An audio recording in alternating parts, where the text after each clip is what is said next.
Haleluya, salam sejahtera, senang sekali kembali berjumpa dengan saudara. Dan saya percaya kita semua dalam pemeliharaan Tuhan yang sempurna. Nah, masih dalam tema serial khotbah keluarga. Hari ini kita berjumpa dan saya ingin menyampaikan sebuah topik khotbah, yaitu bagaimana kita bisa mengendalikan emosi kepada pasangan kita.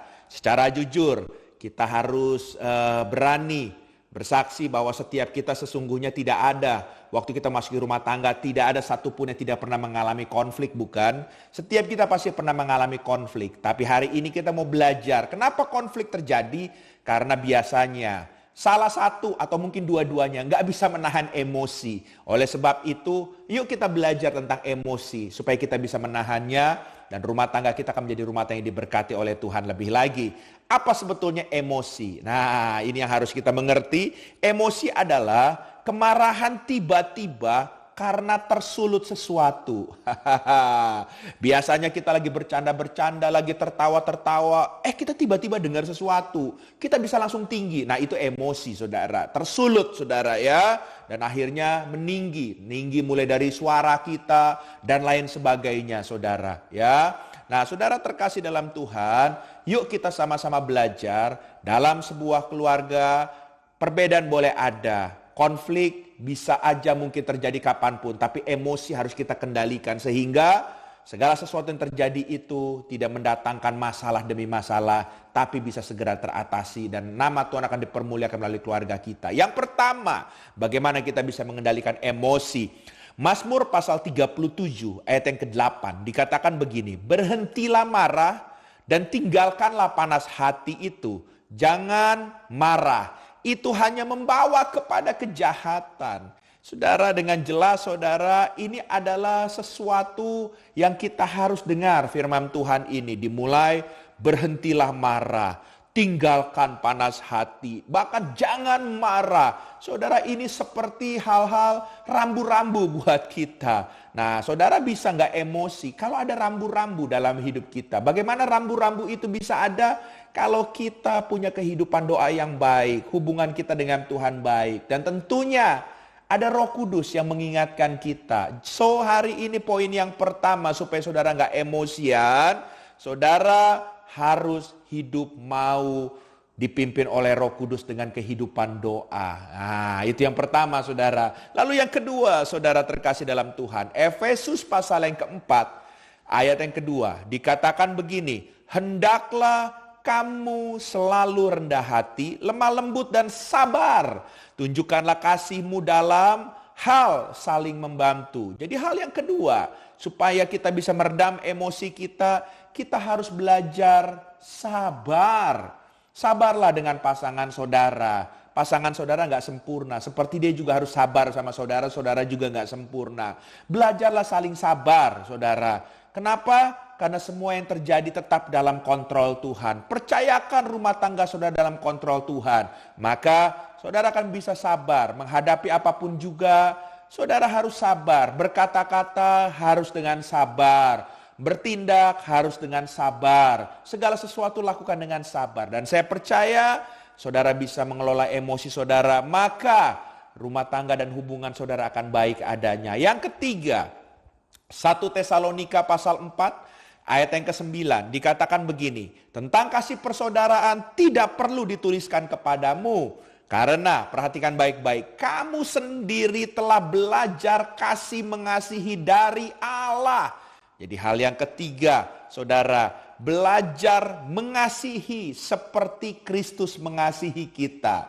Waktu saudara belajar mengasihi, termasuk mengasihi pasangan saudara, yang saudara anggap kalau lagi emosi menjengkelkan pasangan saudara, tapi saudara mengasihi, ingat bahwa Kristus lebih dulu mengasihi kita juga dengan segala apapun yang kita punya. Saudara terkasih dalam Tuhan, biarlah kasih Tuhan itu menolong kita untuk kita bisa mengendalikan emosi kepada pasangan kita, untuk kita membangun keluarga yang sehat. Haleluya. Yang keempat, saudara terkasih dalam Tuhan, Matius pasal 18 ayat yang ke-21 sampai dengan yang ke-22 dikatakan, kemudian datanglah Petrus dan berkata kepada Yesus, Tuhan, sampai berapa kali aku harus mengampuni saudaraku jika ia berbuat dosa terhadap aku?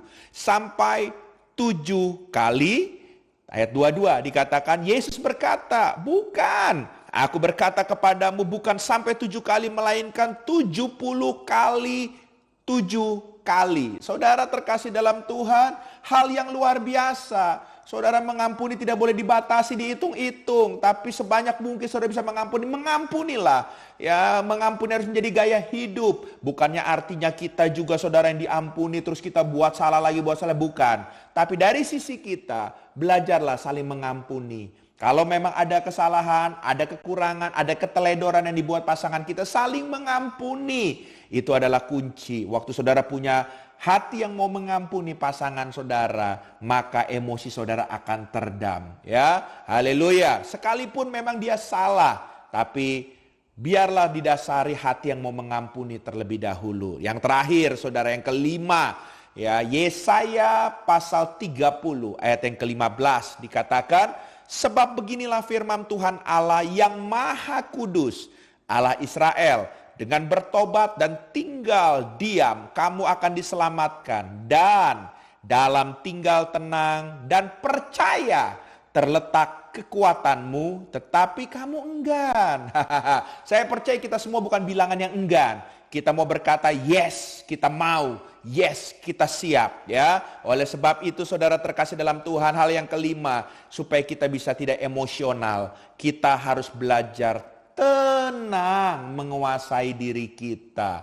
Haleluya. Ya, tenanglah diri kita, tenanglah jiwa kita. Biarlah Roh Kudus yang selalu menolong kita, memampukan kita. Puji nama Tuhan. 5 hal ini. Yang pertama, belajar menahan emosi dengan Roh Kudus dan doa kita. Yang kedua, belajar sabar karena semua dalam kontrol Tuhan. Yang ketiga, belajar mengasihi seperti Kristus mengasihi kita. Yang keempat, belajar melepaskan pengampunan. Yang kelima, belajar tetap tenang menguasai diri. Saya percaya 5 hal ini akan menolong kita untuk kita bisa mengelola emosi kita tidak meledak-ledak lagi. Dan nama Tuhan akan dipermuliakan. Puji Tuhan. Izinkan saya berdoa buat saudara dimanapun saudara berada.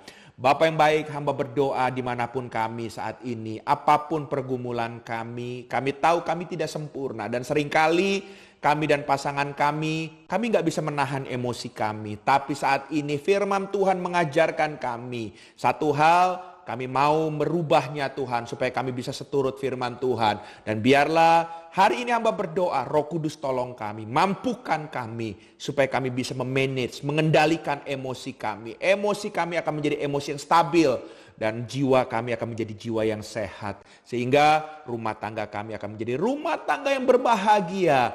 Kristus menjadi kepala dalam rumah tangga kami. Terima kasih, materaikan apa yang kami dengar ini, dan Kau tolong untuk kami bisa hidup dan melakukannya. Dalam nama Yesus kami berdoa dan bersyukur kepada Tuhan. Haleluya. Amin.